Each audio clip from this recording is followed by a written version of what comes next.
For bold and curious travelers, entering Transnistria is like being given the key to one of Europe's last great secrets.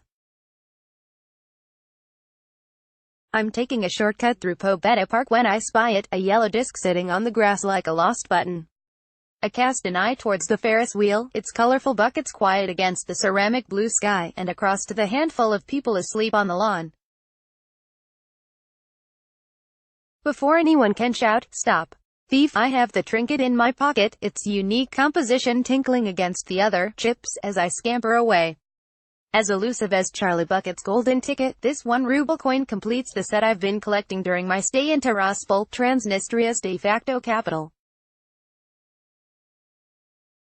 While the golden ruble won't provide entry to Willy Wonka's chocolate factory, it's the ultimate keepsake of a place even more fantastical.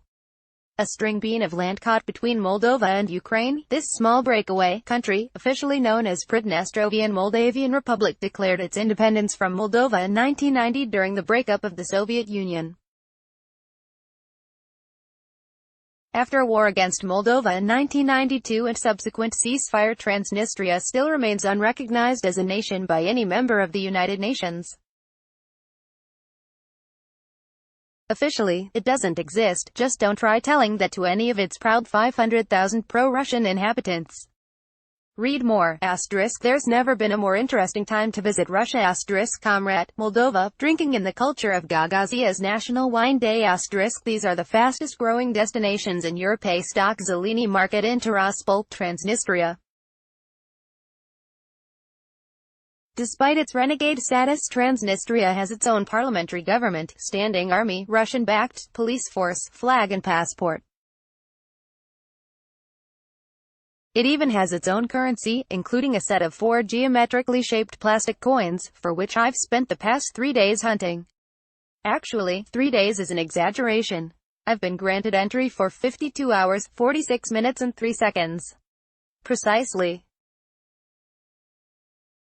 It's day 7 of our 13-day Moldova, Ukraine and Romania tour with intrepid travel when we arrive by minivan at the checkpoint between Moldova and Transnistria. It's the part our small group of 11, mainly from Australia, UK and the United States, has been dreading.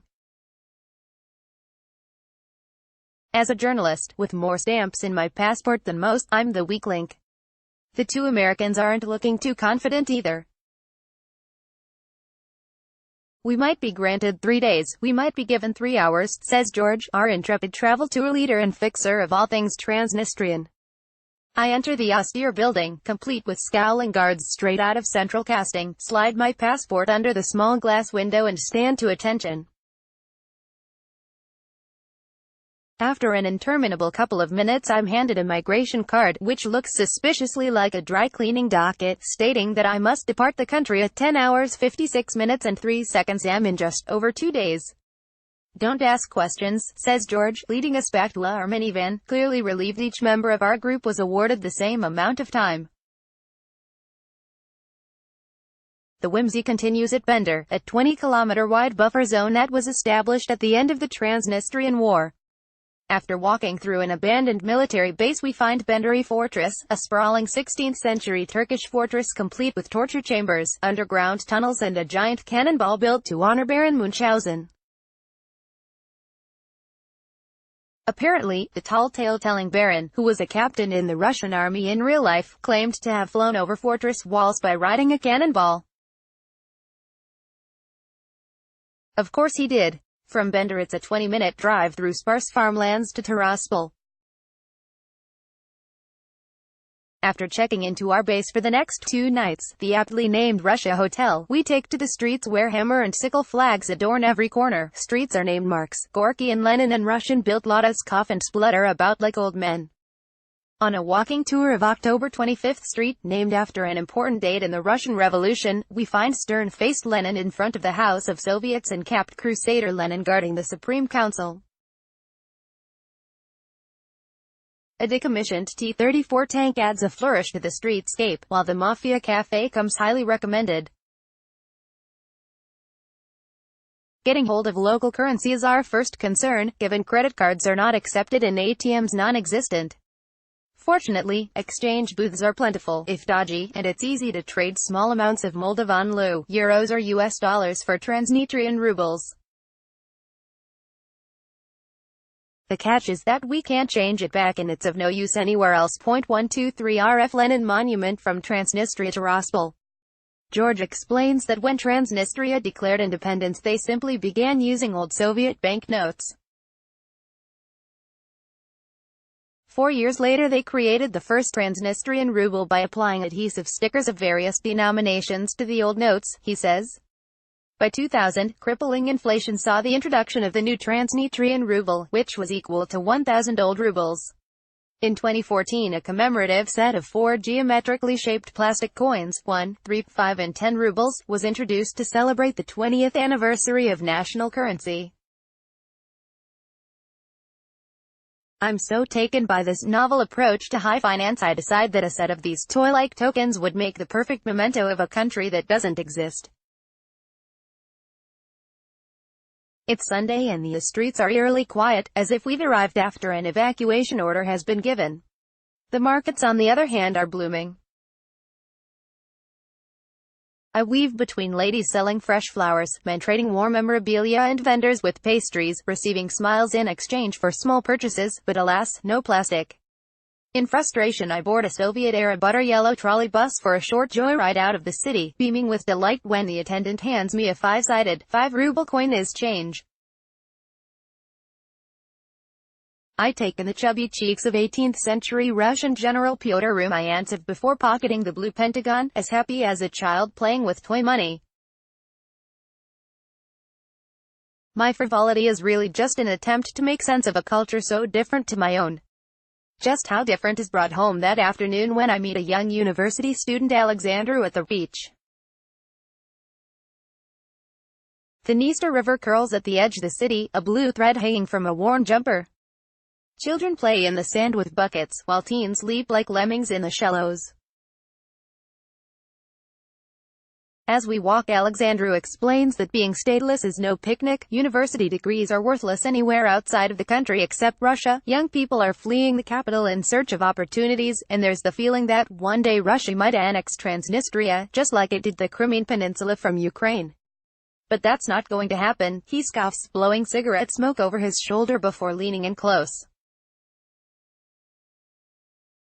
We are Russia's laundromat, a Cayman Islands if you will.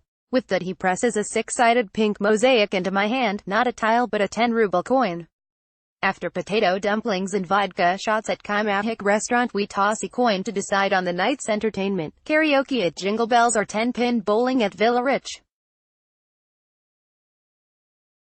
The plastic head of Empress Catherine II, the Great, sees us donning bowling shoes and throwing back beers with locals until well after midnight.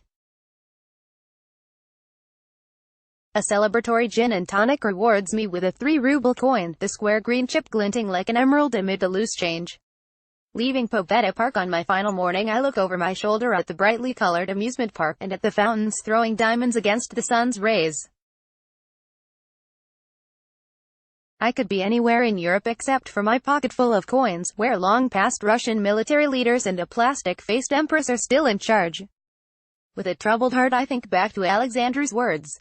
Transnistria may not exist on your maps, he said. But please don't forget that we all do. Tubbs, Wikimedia Commons Transnistria, a string bean of land caught between Moldova and Ukraine. 5 more places to visit. KVINT Cognac Distillery. Kvint Cognac is the unofficial national symbol of Transnistria and one of its main exports. Enjoy a tour and tasting at 38 Lenin Street, Tiraspol. Church of the Nativity of Vision in green and white. The gold-topped Russian Orthodox Church is the newest and flashiest in Tiraspol and is at the corner of Karl Marx and Karl Liebknecht Street, Tiraspol. Tiraspol Theatre. The buttercream and white building at the city end of October 25th Street is the place for the opera, comedy and drama. If you don't have time for a show, the simple elegance of the architecture is worthy of a detour. Memorial of Glory. This sprawling memorial on October 25th Street commemorates those who died during the Great Patriotic War, Soviet-Afghan War and Transnistrian War. AQUATIR. Sturgeon farm quality caviar is one of Transnistria's main exports. Take a tour of Aquatier's high-tech facility before finishing with a glass of champagne and tasting class. See Aquatier.md trip NOTESFLY Emirates flies from New Zealand to Bucharest, Romania via Dubai. See Emirates.com tour Intrepid travels 13-day Moldova, Ukraine and Romanian Explorer, starting in Bucharest and finishing in Kiev, costs from $3,080 a person, twin share. See intrepidtravel.com or www.traveler.com.au/Moldova. Carrie van der Jat was a guest of Intrepid Travel.